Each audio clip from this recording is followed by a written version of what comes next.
If you don't have a clear vision, your ministry will lack focus. Everything you do comes back to a clear vision. And a clear vision also comes with clear goals and priorities. What is it that you're trying to accomplish? What is it that you're running at? You're trying to do too much, maybe, with little or without clear priorities. And so you're doing events because you think you should do events. You're teaching this because you think you should teach this. You're doing small groups because you think you should do small groups. You do camp because you think you should do camp. You do this mission trip because we've always done it this way.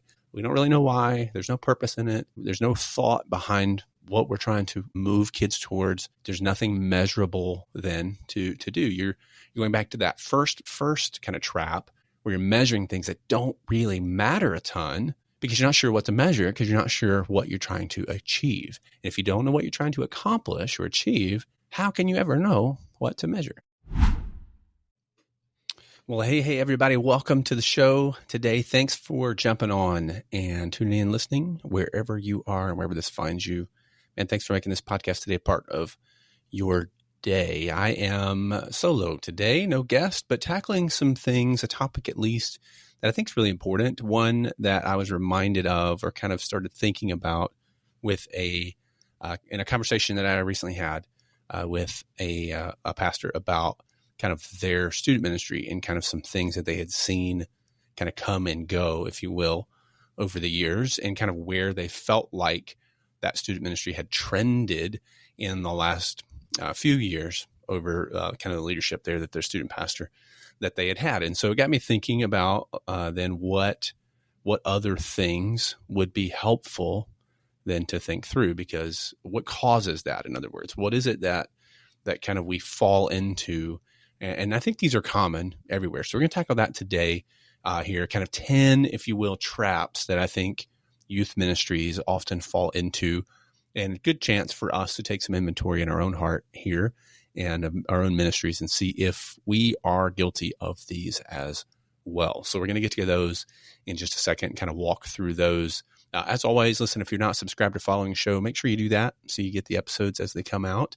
Love to have you jump over on the Facebook into the Facebook group there. We have links today. If there are any, will be on the show notes page. There will for sure be a link then to that podcast group. And so if you're not in there, jump into that. And of course, on the mailing list, if you're not on the mailing list, all of that you can find at thelongerhaul.com. So I think important things for us to consider today as we kind of talk about these traps.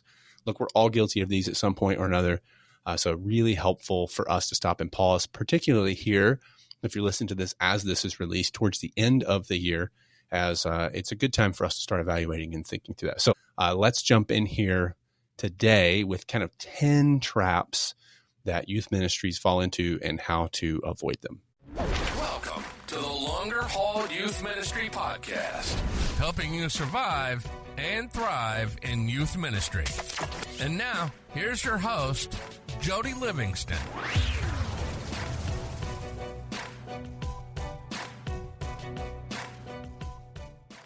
Well, here we go. Okay, and so the deal is this. We can all at times feel like ministry is a bit of maybe a hamster wheel for us, where we are kind of running, if you will, busy, but maybe we feel like our ministry is just not moving forward maybe like we would hope that it would. And so hopefully here, talking kind of through these 10 traps, common traps, I think, that we fall into. Hopefully today kind of help you figure that out. So if you're feeling a little stuck or frustrated, burned out even, man, don't worry. We're going to identify some of those problems, tackle those so that you can avoid those and really thrive in that. So let's jump in. Here's number one. Number one is focusing on attendance over engagement. Another way to say this is measuring the wrong metric. I think sometimes we can get really caught up in measuring attendance and forget about engagement. And so what does that mean? It means, look, big attendance numbers, man, they look great, but they don't always reflect the spiritual growth that's happening, right? We know this down deep, but it's easier to measure attendance than it is engagement. And so what does that look like? Well, maybe it's like a youth night that you have, right? It's packed with students.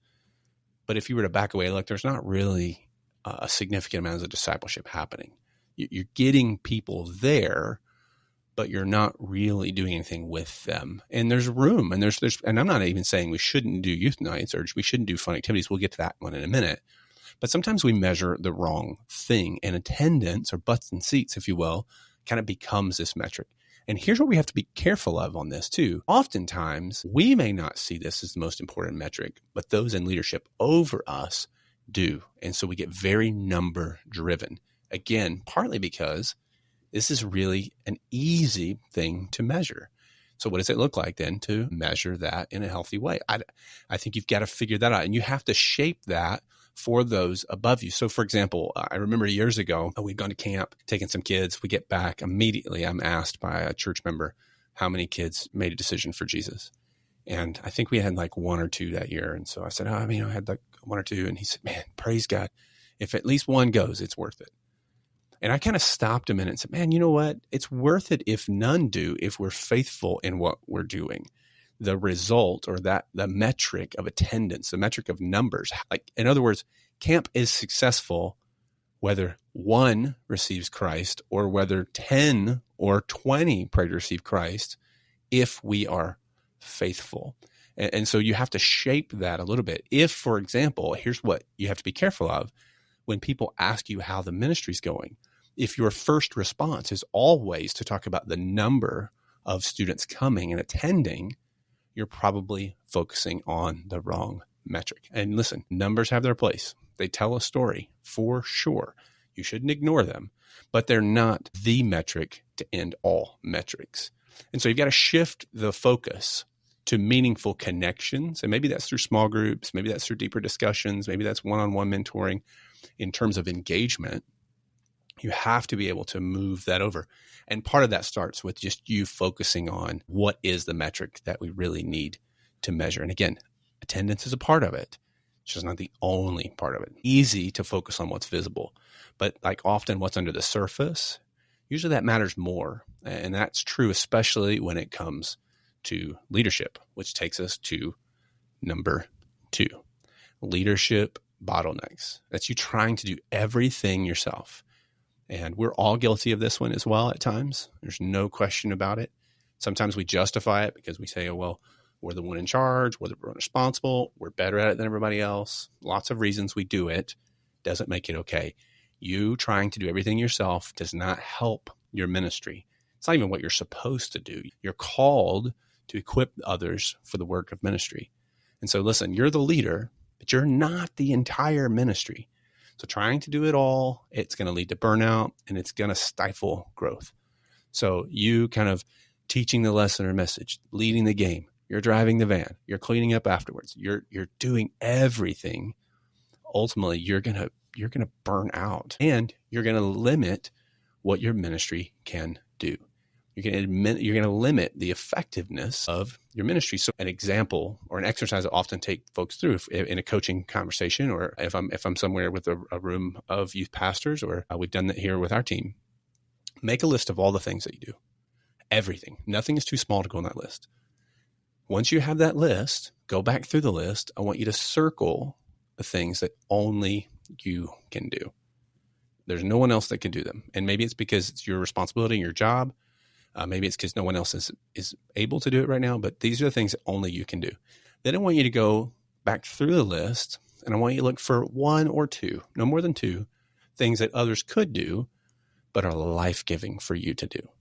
And I want you to circle those. Then everything else on that list is an opportunity for you to empower other volunteers, to delegate tasks, and to trust others then to lead in their strengths. You cannot do it all. You just can't. And the temptation is to want to. And I get this. I get it. But if you're doing something really, really well and you look around and you say, no one else could do it as good as me, that's probably true, especially if you've been doing this a long time. But if someone can do something 80% as good as you, pass it off, because the reality is you weren't this good when you started either. You learned by doing. And so you need to be able to empower others and delegate some of those tasks. So delegating leadership ties into this next trap, which is this: overemphasizing events instead of building relationships. And this kind of goes back even to the metric conversation we were having.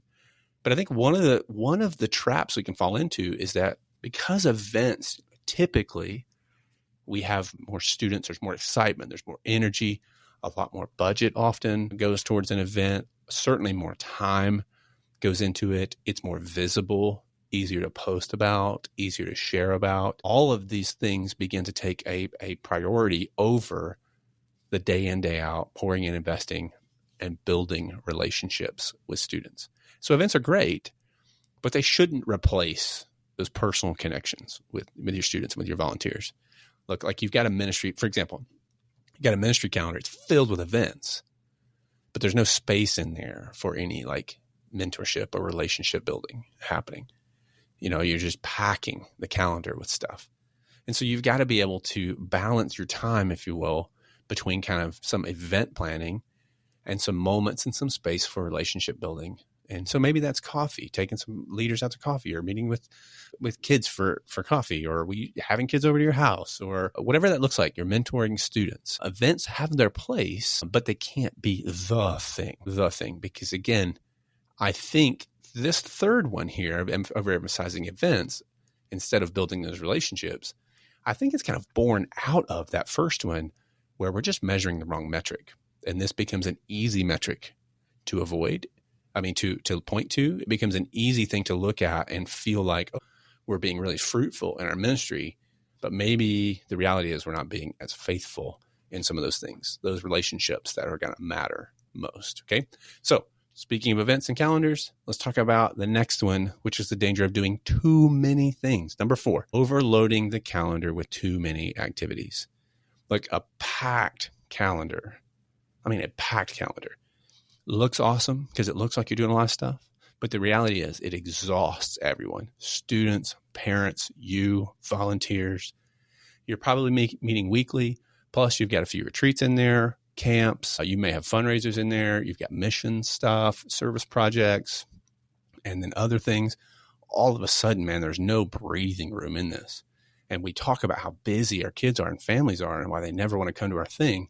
And then we add more things to them. And so by doing so, we're probably not being mindful of even the family's rhythm. And we're just trying to provide more things that they may not even want. I remember several years ago, I was serving a church, and the senior pastor wanted to really add more events into the calendar. And so we had a bunch of conversations about it. At the end of the day, it's what he wanted. It's what we did. And immediately I had so many parents saying, what the heck is going on? Like, we can't keep up with all this stuff. Not to mention a lot of events often cost money. And so it's not just a time thing. And we're also asking for more money. And so you've got to be mindful here that you're going to prioritize quality over quantity. Like, ask yourself, what activities align with your ministry's goals? Like, what is it you're trying to accomplish? The why. If you can't explain the why, then you probably shouldn't be doing it. And again, the calendar should have things on it. You should be doing activities. Ministry is an active thing, but you need to be mindful about how full it is. Okay. So overloading the calendar with too many activities, man, we fall into this trap a ton. Summer can be that way. Anytime there's a break, just be careful. Just be mindful of that one. Okay. So as we plan events though, then we can't forget the importance of involving parents in the journey, which takes us to number 5, disconnecting from parents as partners in discipleship. Disconnecting from parents as partners in discipleship. So we would all say, hopefully, at this point, that parents are the primary disciplers of their kids. It hasn't always been true in youth ministry. We haven't always seen it this way. But I feel like we've shifted to a healthy place, back to a place where it recognizes parents, they are going to be the primary influencer in their kids' lives. And then youth ministries, we work best when we partner with them, when we come alongside them. So we have to be careful of that. So when we all of a sudden are keeping parents out of the loop of what's happening in the ministry, we're not doing a very good job of partnering with them. We're not giving them an opportunity then to be involved and to speak in. So what does it look like to partner with parents? It's going to look different in every context. For me, in past moments, I've had some advisory teams made up of parents who kind of help speak into what we're doing. We'd meet a few times a year. They would give us kind of evaluate certain aspects of our ministry. It was a great place for check-in. It was a great place to bounce ideas off of. We typically have a lot of parents who volunteer in our ministry in all kinds of areas. So that's always helpful. Obviously, communicating, we just said, keeping parents in the loop, communicating, even going back to the previous one, talking about calendaring. This is a thing we need to keep in mind when we're trying to partner with parents in ministry. And so what does this mean? Regular communication, parent meetings, equipping parents with the tools they need to disciple their kids. Every context is going to look different, but the reality is partnering with parents has to be a priority. And we can't just say it. It's easy to say that. Okay, so if you're saying, hey, man, we want to partner with parents, take an inventory. How are you actually doing that? How is it happening? Okay, so disconnecting from parents as partners in discipleship can be a massive, massive trap if we're not careful. Okay, number 6. This one's been around for as long as ministry's been around, no doubt, and that's copycatting other ministries instead of contextualizing your own. Copycatting other ministries instead of contextualizing your own. So the reality is this: what works for another ministry might not fit your context. This is true even from church to church. I think every place I've served has looked different than the others. Now, there were some commonality across there, like philosophy was similar, but how we did it was different. And that's not just because of size and budget. I mean, that could be community. It could be context of the culture that you're in there. It could be a makeup of so many things, the philosophy of your church, the character of kind of what your community looks like, and what is it that the vision of your church is running at. Your contextual environment is going to matter. So if you see something, you're watching somebody else and you're on social media, or you're at a networking meeting and you're hearing somebody talk about something, you try to cookie cutter that and put that in your spot. It's almost never going to work. The question is, how do we take something and then draw some inspiration from that if we feel like there's value, and then make that work? Contextualize that to our context in our ministry for what it is. So if you adopt some flashy ministry from a larger church, it may not resonate with your students. They may be bigger than you. You may see something in a smaller church that you love if you're in a larger context. And you have to figure out then, how do I take that and make that scalable for us? Either way, the context matters. You need to know your students. You need to know your community. You need to know your church culture. You need to tailor your approach to what you're doing in ministry to their needs underneath the vision and the banner of your church as a whole. You can't just run ahead. Okay, so copycatting other ministries instead of contextualizing your own, that'll get you every time. All right. Number 7, neglecting personal spiritual health. Again, we know this. I don't have to tell you this. This is not news to you. I think we would all aspire and hope to this, but the reality is you can't pour into others when you're running on empty yourself. And so you may be studying to teach, but you're not really taking the word to heart. You might be pouring in to others, but deep down, you're not really feeding yourself. You're skipping personal Bible study, because you're always prepping for lessons. It's not the same. It's not the same thing. You need to prioritize your time with the Lord. Schedule in some Sabbath rest, find some mentorship, find some accountability. If you want your kids to grow, if you want your volunteers to grow, then you need to be growing. You can't take people where you're not yourself. And so I could beat you up on that. I hope you hear how important that is. Hope you know how important that is. At the end of the day, you've got to be spiritually healthy so that you can lead others. And so while we care about student engagement and we want to have an engagement, we want them to engage spiritually, that means we do too as well. Neglecting personal spiritual health. Big time trap. All right, number 8, over-focusing on fun or neglecting it entirely. Okay, so too much fun kind of turns ministry into an entertainment, while too little fun can sometimes be rigid and maybe unappealing, right? So there's got to be, I won't even say balance here. I'll say health, because you need to have fun, engaging activities. I mean, after all, we're ministering to teenagers. What a fun time in life. Like, you need to have creative, fun things. This goes back to building relationships. Often those kind of things, the fun is what builds relationships. It builds some trust. However, if everything is fun and there's nothing of depth, at the end of the day, you're not going to be able to retain kids, and you're certainly not going to help them move towards their faith. So you need to have the fun, but you also need to have some depth. The opposite is true as well. If everything you're running to is serious and rigid and depth, but there's nothing lighthearted, then you're going to run the risk of kind of losing one of the advantages we have in working as teens, and that's the fact that they play really hard, they have fun, and you're robbing from them maybe opportunities for them to invite someone in to be a part of that. And so you need to have you need to have both. You need to have fun, and you need to have some serious elements. You need a program that's like all games or all sermons. No, you don't want all games or all sermons. You kind of want both. You need to strike a balance, strike some health between meaningful teaching and engaging activities. And you need to do it mindfully, and you do it purposely. And you probably need to take an inventory of what you're doing and how exactly those are hitting the mark. Because I see this a lot, and typically even what happens many times in churches is maybe you have one youth pastor who's all about the fun and maybe not a lot of depth. He leaves, goes somewhere else. The next guy in, he's going to swing the pendulum so far the other way because everybody said, oh, we have no depth, it's all shallow. He's going to take it super deep. And then you start wondering, well, why aren't kids excited about coming? Or why aren't they growing? Or why aren't kids inviting in the church? Or why aren't they? And then all of a sudden now you've gone so far the other way. So eventually that guy leaves, or that youth minister leaves, or she leaves, and then the next person in swings back towards fun.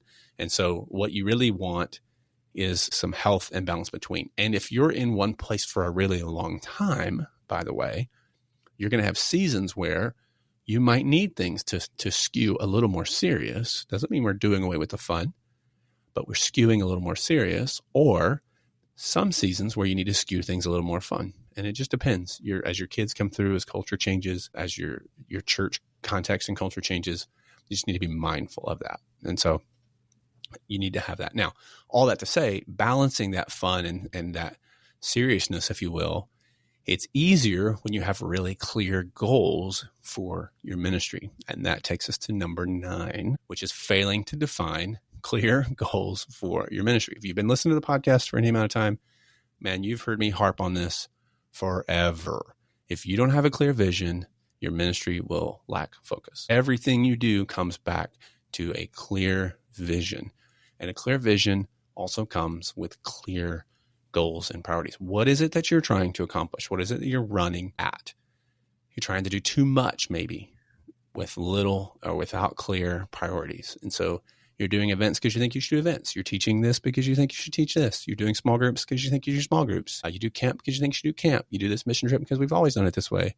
We don't really know why. There's no purpose in it. There's no thought behind what we're trying to move kids towards.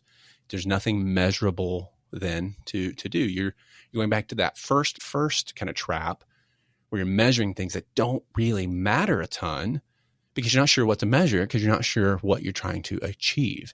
And if you don't know what you're trying to accomplish or achieve, how can you ever know what to measure? And so here's the thing. You've got to have an idea of where you're headed. You've got to be able to call everybody to something that you're trying to achieve. When you do that, all of a sudden now, you start to get buy-in. Your volunteers start staying longer. Your parents start buying in more. Kids start showing up. Easier now to know what to measure. So it doesn't have to be a mission statement. Maybe it is, but you need to be able to set some measurable ministry aligned goals so that everybody understands what you're doing and what you're about. And that takes us to numero 10, our very last one. And that is resisting feedback from students, parents, leaders, or leadership. Because those clear goals, look, they're going to require some feedback, right? If you're not asking for feedback, how do you know what is working? How do you know what people think? I mean, you can certainly tell if you were running a ton of kids and all of a sudden you're not, well, what you were doing isn't working. If, by the way, your goal is to have a bunch of kids there for that event, maybe you shifted what you're doing to try to accomplish something different. And it's not necessarily a sign that things aren't going well. It's just that the kids and families that were attracted, if you will, to the thing you're doing before are not as attracted to this thing now, and you're growing the new thing into something different that will grow. But again, how do you know? If you don't have a clear goal on why you're doing it, and you're not asking for feedback from students, parents, leaders, or leadership, you have no idea. You have no idea if what you're doing is successful or not. You have no idea if people are enjoying what you're doing. You have no idea if people are feeling appreciated, if your volunteers are feeling appreciated, if your parents feel communicated and equipped to. If you're not asking, you don't know. Ignoring feedback, just like that first, just like we talked about earlier with delegation, ignoring feedback, it's going to stifle growth. It's going to create blind spots for you. And then you have no idea. You're walking along and people are thinking, man, what the heck is up with Jody? He never does this, fill in the blank, or he's always fill in the blank. And the reality is, if I don't ask or no one's telling me, I have no idea that people are upset about this. No idea about this. One of the churches I served at very early on, I was part-time bivocational guy, and the pastor who hired me left. New pastor came in. Both great pastors in different ways. But when the new pastor came in, what he was being told were all of these things that I was doing wrong, all of these frustrations that people had with me. And I remember us having lunch, and it was like, it became really clear. It felt like, at least, we were going to walk away. And it was really a question whether I was going to be fired or whether I was going to quit, because we were just weren't on the same page. Now, I will tell you, we talked that through, worked that out, and stayed for a long time. To this day, that pastor is one of my best friends. But what was happening was the pastor who hired me, he was defending me, but not telling me what was going on. So I couldn't address any of those concerns. And what he thought he was doing as a favor actually was to my detriment. So when the new pastor came in, all of a sudden, all he's hearing is the negative, and I have no idea what he's talking about. And so be intentional. This might mean that you have to go and seek out that feedback, right?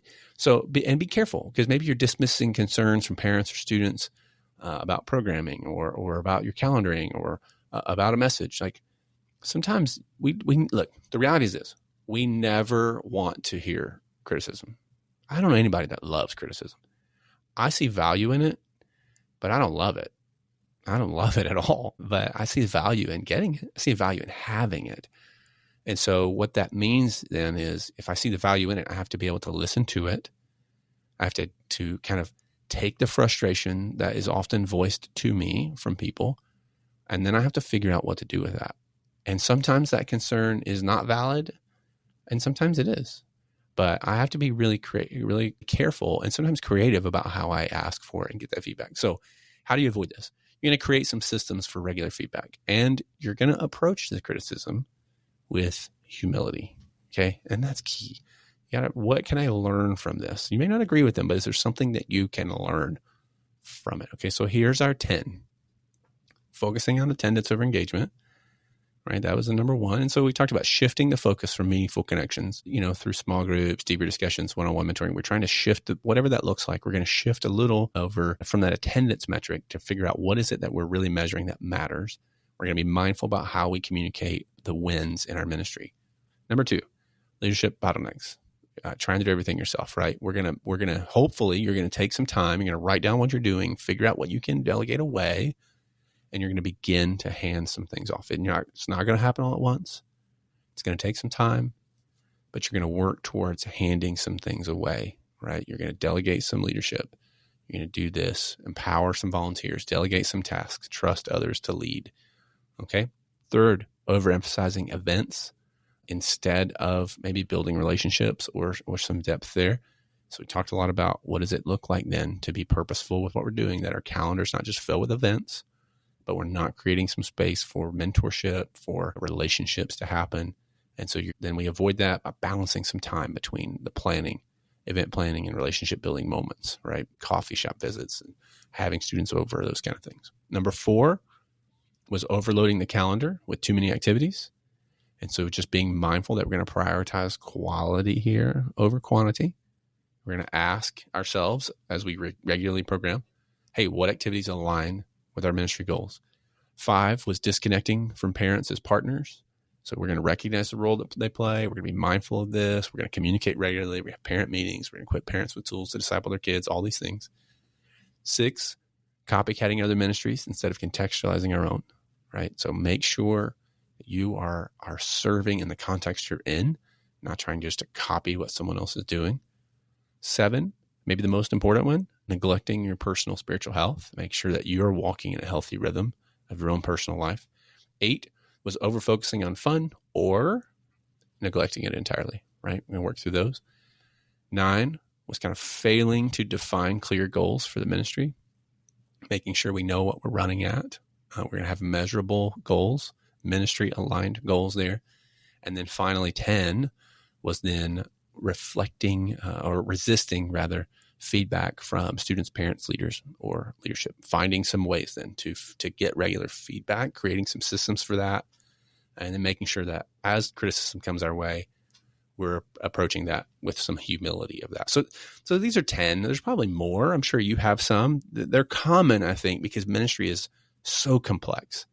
But they don't have to define your own leadership. You're going to figure this out, right? So take a moment, maybe stop and ask yourself, hey, which of these traps resonates most with me, right? Take a moment, decide which one resonates most with you. What's one step maybe that you can take this week to avoid or address it. And remember, like staying healthy, staying focused, avoiding some of these traps, this is the key to making an impact over the longevity of your ministry for the longer haul. It's not just trivial things. These are things that take root. And if we're not careful, and they can really, really begin to deepen their way into our ministry. And we don't know it, but unknowingly, then all of a sudden now they're kind of undercutting what we're doing. And, we don't want to undercut ourselves if we can help it, obviously. So be mindful of those. Great. Well, hopefully this has been helpful. These kind of traps have been helpful. Hopefully you found some things that maybe you fall into today. A little bit of a shorter episode. We'll be back with an interview next week. I'm excited about the episode. I say that every week, but it's very true. And so make sure you jump into that. If you're not following, subscribing to the show, make sure you do that. Jump on the mailing list, into the podcast group. And can I ask you this? Hey, just if you have time, if you got a few minutes and you've enjoyed or benefited from the show, take some time to leave a rating or review wherever you listen. It's really helpful in helping others recognize that there's value here for them to listen to, and that there's something worth their time here. So thank you so much for listening. Thanks for what you do. You are making a difference. You are, I promise, maybe it doesn't always feel like it, but you're making a difference more than you think. So stay faithful, stay in this, and we'll catch you in the next episode. Thanks for listening to the Longer Haul Youth Ministry Podcast. Before you go, hit that subscribe button to keep these conversations coming. For notes, resources, and to join our community, swing by thelongerhaul.com. Stay encouraged, keep making a difference, and remember, we're in this for the longer haul. Catch you on the next episode.